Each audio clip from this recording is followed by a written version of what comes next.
Hey friends, welcome back to our channel. Today we're diving into a topic that affects all of us at some point.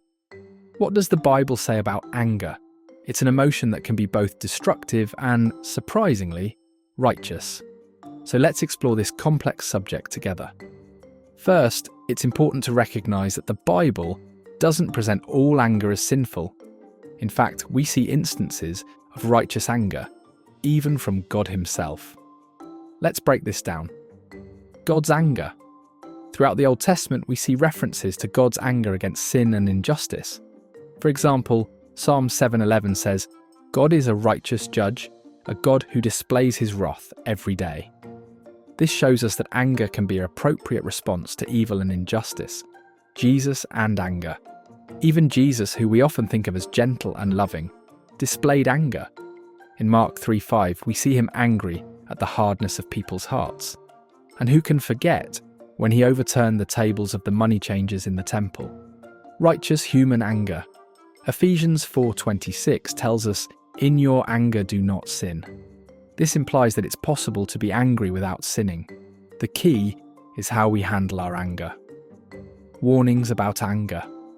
While anger itself isn't always sinful, the Bible contains many warnings about the dangers of uncontrolled anger. Proverbs 29:11. Fools give full vent to their rage, but the wise bring calm in the end. James 1:19-20. Everyone should be quick to listen, slow to speak and slow to become angry, because human anger does not produce the righteousness that God desires. Now let's address some common questions about anger. Is it always wrong to be angry? No, anger itself is not inherently sinful. It's how we handle our anger that matters. How can I tell if my anger is righteous or sinful? Righteous anger is typically focused on injustice or sin, not on personal offences.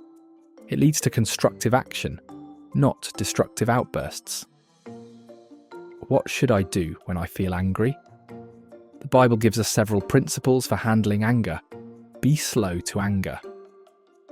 James 1:19 encourages us to be slow to become angry. Don't let anger control you.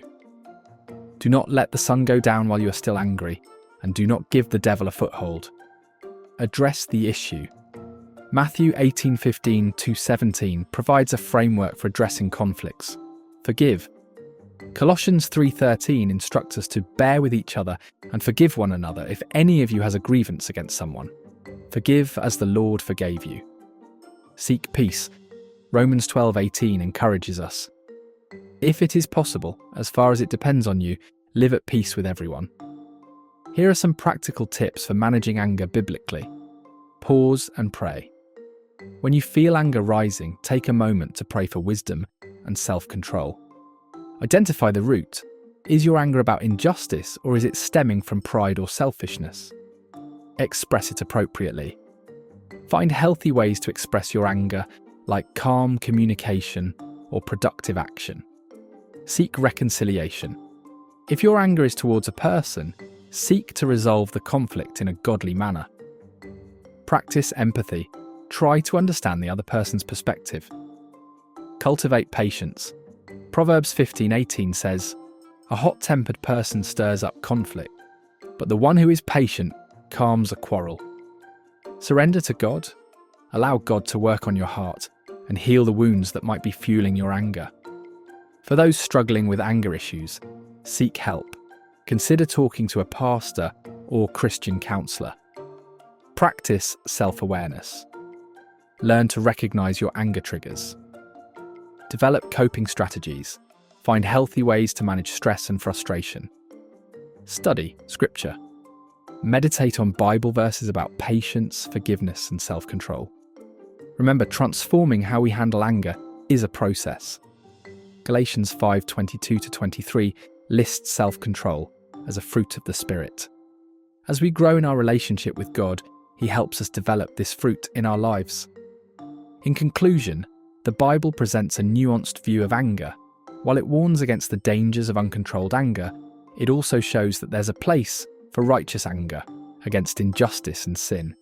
The key is learning to handle our anger in a way that honours God and loves others. As Proverbs 16:32, beautifully puts it. Better a patient person than a warrior, one with self-control than one who takes a city. What are your thoughts on this topic? How do you handle anger in your own life?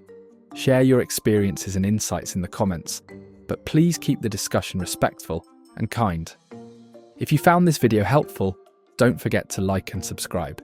We tackle these practical, biblical topics every week to help us all grow in our faith and daily walk with God. Until next time, keep seeking God's truth, growing in self-control,